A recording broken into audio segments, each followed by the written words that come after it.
Yo, man. Some of y'all better go back in that last review and delete your comments. That's all I'm going to say.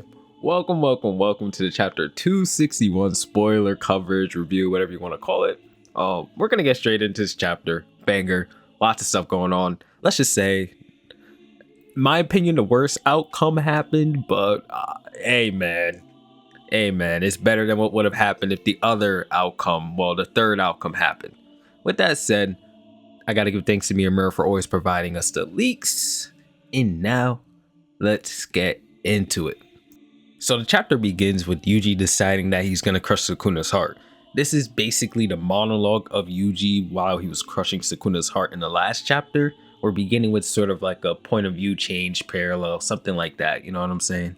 And there were a lot of people who had a problem with this last week because they're saying like, that's not gonna kill Sukuna. Sukuna can live without a heart. We saw this already.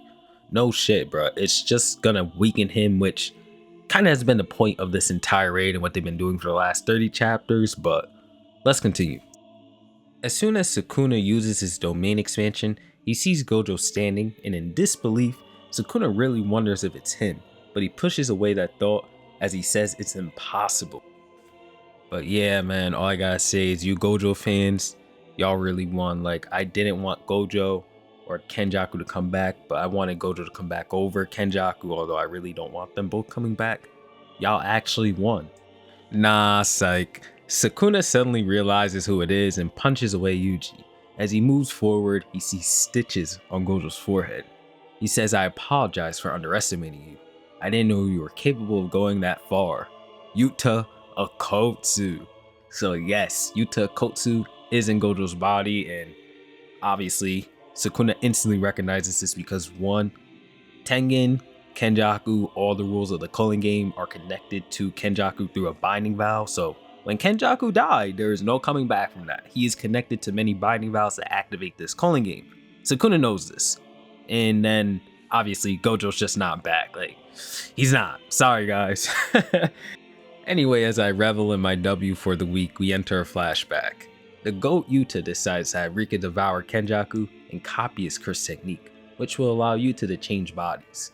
Maki's not messing with this plan, but Hakari says he has a condition. They're gonna use this plan when everyone's wiped out and they don't have any options left. So there's a bit of dialogue with Kusakabe saying, can't we just copy the Limitless from Gojo's body? And Shoko's like, you can't use the Limitless without the 6 eyes. Kusakabe's like, then just copy the 6 eyes, bro. And Shoko's like, the 6 eyes is a part of his physical body. It's not a cursed technique, so you can't copy it. This is probably Gege having a real life conversation with himself about how this shit works, because he probably has to remind himself every week. Maki then asks, since Yuta can use copy curse technique for only 5 minutes, what would happen after? Yuta says he doesn't know.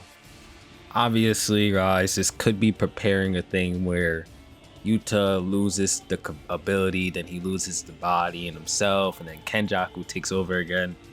I'm really believing that Kenjaku's ability is not to body hop, but to make another entity Kenjaku. If you watch or read Bungo Stray Dogs, there's a character that does something like that in the latest chapter. Check it out. But if you watch or read that series, you know exactly who I'm talking about. So Mei goes on to explain the pros and cons of Yuta copying Kenjaku's curse technique. There's a possibility that after switching bodies, Yuta might lose his curse technique and would have to forever live in Gojo's body. So 1. If Kenjaku's curse technique is of the constant or operation type, the physical body or soul cannot be maintained and Yuta will die. If the curse technique operates intermittently, he won't immediately die, but he'll eventually die. And if the curse technique is a single use one-time technique, he can use the Limitless even past 5 minutes. Mei then says after the switching of bodies is completed, it's also possible that Akotsu's curse technique will be discarded and he'll have to leave in. And this is what I said earlier, right? I'm just reading this whole screenshot that Miyamura has on Twitter right now, and it's like the breakdown of each way this can go. Really, the best way is that Yuta is going to be in Gojo's body for the rest of his life, and the other 2 ways just means that Yuta dies. So Yuta's well aware that this is like a final resort, so he says that first he's going to try to fight Sukuna with his own domain expansion and Yuji, that original plan, and if that doesn't work, he's going to come back and take Gojo's body. Interestingly enough, this kind of confirms that their plan was to originally get rid of Kenjaku, and then Sukuna had things come to the worst possible scenario. And you gotta remember, like, they wanted to get rid of Kenjaku before Sukuna, because when they made these plans, they were like, Kenjaku is the guy who wants to destroy the world, not Sukuna. Sukuna is the kind of dude we can like let him do whatever, but he ain't gonna go out of his way to make a merger and destroy everything like Kenjaku's doing right now. So we have to get rid of Kenjaku and then get rid of Sukuna. But as we can see with the raid and all that, things have changed. Sukuna now wants the merger. But at the time of this, they weren't thinking that Sukuna was a bigger threat than Kenjaku, because again, Kenjaku was the guy who was trying to destroy the entire world. Kusakabe then responds to all this saying, it's a good plan, but it's just not humane. And Yuta responds saying, what do you mean humane? We're about to fight the history's strongest Jujutsu sorcerer. If we can win just by throwing away our humanity, we shouldn't even be arguing about this. And people are arguing back with Okotsu in the panel. So it seems like he's like, backed against the wall here. And Yuta then just yells, is everyone afraid of becoming some monster to fight Sukuna? And Maki rebukes Yuta, saying that everyone's just concerned about him. Now, I'll explain this quote in a bit, but let's cover this part first. Yuta yells about Gojo, saying, is he not important? Haven't we all been pushing all the burden of becoming a monster onto Gojo alone? And if Gojo's gone, then who else will be the monster? If nobody intends to become one, then I will.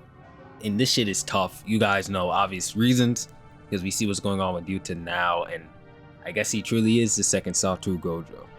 Another thing is, if you look back at chapter 234, now you see why both Kashimo and Yuta were so pissed. And the beautiful part about that scene is that they were pissed, yet caring for Gojo for the complete opposite reason, but they still showed a lot of empathy and love towards him while having that fight. And peak writing from Gege. That little scene right there, that shit is like 100 times more deep after this chapter. I only thought it was deep from Kashimo's standpoint, but now we see it's kind of deep from Yuta's standpoint as well, and why they were fighting. Go check that part out and reread like 238 and then this chapter and all the above. So the scene switches and Yuta tells Gojo that he'll take his body if he dies. Gojo says that he's fine with this, but he obviously has no intention of losing, so he doesn't care what happens to his dead body, no matter how things go. Yuta and Gojo then talk about Yuta being a descendant of Fujiwara or Sugawara. Yuta says, oh, by the way, I was told that I am a descendant of the Fujiwara blood. Didn't Gojo say that I was a descendant of the Sugawara? And Gojo said, it's the Sugawara. You and me are distant relatives, but weren't the Sugawara and the Fujiwara on bad terms? And Yuta said, so I guess Uro had a misunderstanding then. And Gojo says, well, it's possible that the both of us are right. This will probably be relevant in the future. Do take note of this. Only time we really heard about these characters, like the specific Sugawara character, is when Gojo said that this guy would give him a tough time, similar to what he said about Sukuna if they were to fight. Just be careful though, because he might be that ancient Chinese sorcerer that Sukuna always feared. Gojo says that Yuta might have been born under better circumstances than him, so Gojo says that if Yuta can't utilize that advantage, he's totally lame. Let's start off with your sloppy curse energy. I've always told you to be careful about that. Gojo then asks his students to go away because he doesn't want them to see a bloody side, especially since he doesn't know what he's about to do is right. I hesitated there because that is a broken sentence. I think this is Gojo saying he doesn't know if what he is about to do is correct.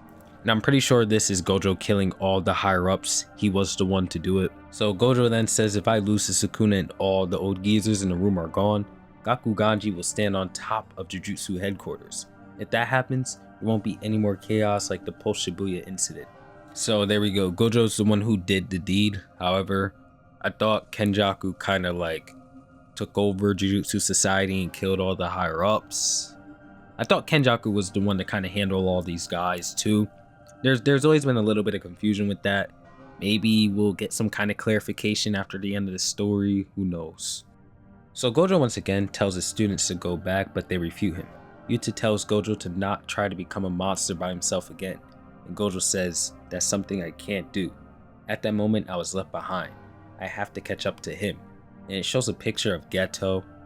Now, I think what this is trying to say is that Gojo's following in Geto's footsteps in like self-indulgence and letting it carry him away.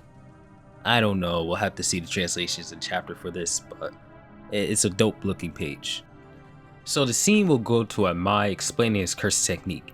He can amplify the sugar within himself and output it in some kind of way. So Shoko puts Amai in her medical team with Nita as support by having him supply their brain with some sugar using his curse technique. This is kind of dope. I think this is how he managed to keep Hana awake and alive when she fell off that cliff or building. You remember when Sukuna like chomped off her shoulder? I think that's how he saved her. He just kept her awake.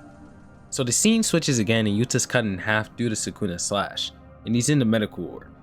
Nita used her technique to avoid Yuta's wounds from getting worse, so it might be too late or not, who knows. I think the story is pointing toward letting Yuta go after these 5 minutes are up, so it's getting rid of Sukuna, Gojo, and Yuta by the end of this arc. That's just a guess, you know, and something like this makes me think that there may be something else on the way when it comes to this series. So Yuta says he's conscious due to Rika, but he's starting to reach his limit. Shoko tells Yuta that she has already stitched up Gojo's corpse, so once Yuta switches into his body, he has to activate his regeneration at maximum output and complete the body. And then we come back to the present. Sukuna, Yuta, and Gojo's body both open their domains. The narrator says that Gojo had already shown the solution to Sukuna's open barrier domain. And then the chapter ends with a domain clash that looks absolutely stunning. With that said, guys, you know the review's coming. Be aware for that as I bring this chapter to life, break it down for you guys, you know the usual. It's a banger, make sure to stop by. With that said, if you was talking crazy about Gojo's return in the previous video, make sure you delete that comment before you get cooked. With that said, thank you guys for watching. Always appreciate the love and support, and I will catch you all in the next one. Peace out.